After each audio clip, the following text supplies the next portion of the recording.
So Hansi Flick has been officially appointed as Barcelona manager, and if you watch my video on Flick's tactics, you'll know that he probably wouldn't have been my first choice. However, if you are a Barca fan, I wouldn't panic just yet, because there are still reasons why Flick could be a very good coach for this club. In fact, I intend to produce more than one video on Flick's Barca this summer, so if a Hansi Flick mini-series is something you'd want to see, make sure to leave a like on this video.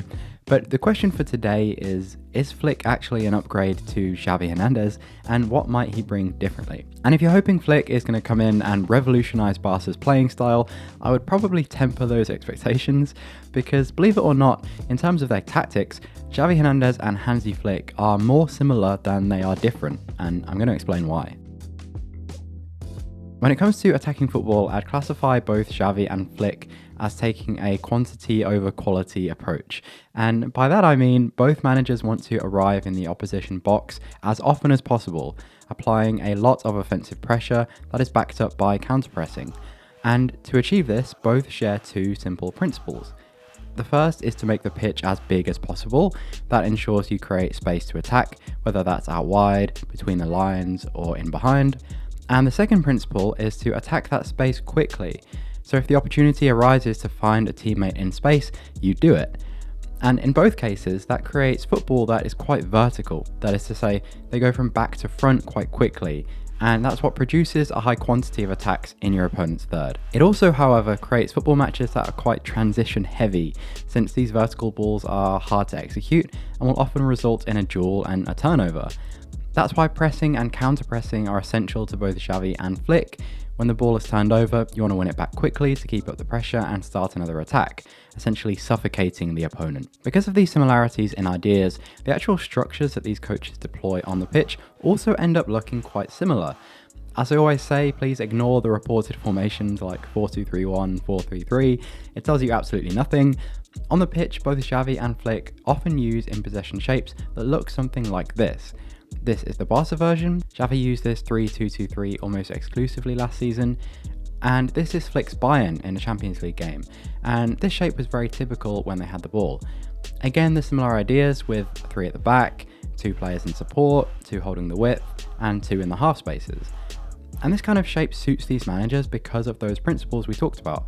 The players are spaced out with plenty of width to make the pitch big horizontally, and then these guys in the half spaces allow you to exploit space vertically, either between the lines or over the top. So Flick and Xavi are clearly similar in their ideas and even their structures. However, what's interesting is that they actually arrived at these shapes in very different ways, producing in reality football that can feel quite distinct. And most of these differences I actually think Barca fans will be quite excited about. So we know Xavi's football is based heavily on positional play, and that comes with all sorts of rules about occupying zones, the formation of triangles, even the exact distances between players, and Xavi's adherence to these principles resulted in a pretty rigid structure. Now, that wasn't entirely his fault. I actually made a thread over on Twitter explaining why that happened, so you can check that out if you want. But the point is, the system ended up quite predictable, not really that great to watch, and it didn't serve the qualities of Barca's players. Flick, however, is not as tied to these positional play principles.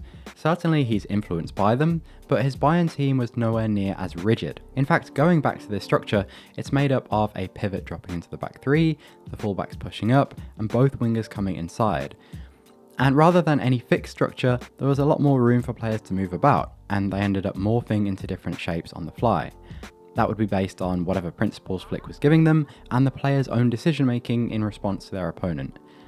And it's this element of Hansi Flick that Barca fans should be most excited about, because in the hands of good players, more positional freedom means 1, less predictability, but 2, in my opinion at least, maximising the qualities of those players. However, that is conditioned on you having very, very good players, and at Barcelona, due to injuries, that wasn't always the case under Xavi, which takes me on to my final point about this transition from Xavi to Flick.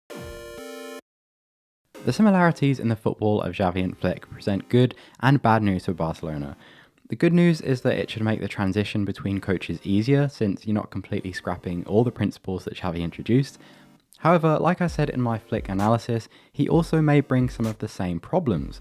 That is, that excessive verticality and turnovers are not suited to the Barcelona squad, and maybe not even modern football in general. I know many people believe Flick has the secret serum that can turn a twig into a tree trunk, but I think we need to be more nuanced about what the problems really are and solutions that work in the modern game. Because as much as I've labelled Xavi's Barca as rigid, that wasn't always the case. In fact, there were some games in which things did start to look a lot more fluid and organic. And there's one very interesting game in particular, a pretty obscure one that happened back in December 2023, and it was an away game against Valencia. And watching this back, I was actually pretty shocked because of just how similar, player for player, this looked to a Hansi Flick Bayern performance. And I really believe it could serve as the blueprint for Barca in this new project, with just the right balance between control and chaos.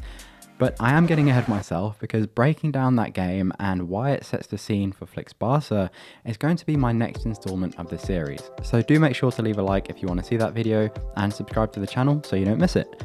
Thanks as always to my Patreon supporters. I won't be doing bonus podcasts for these individual Flick videos, but I am also working on a longer tactical piece, which will have a bonus attached to it. I really appreciate your support regardless, and I'll see you back here very soon. Take it easy.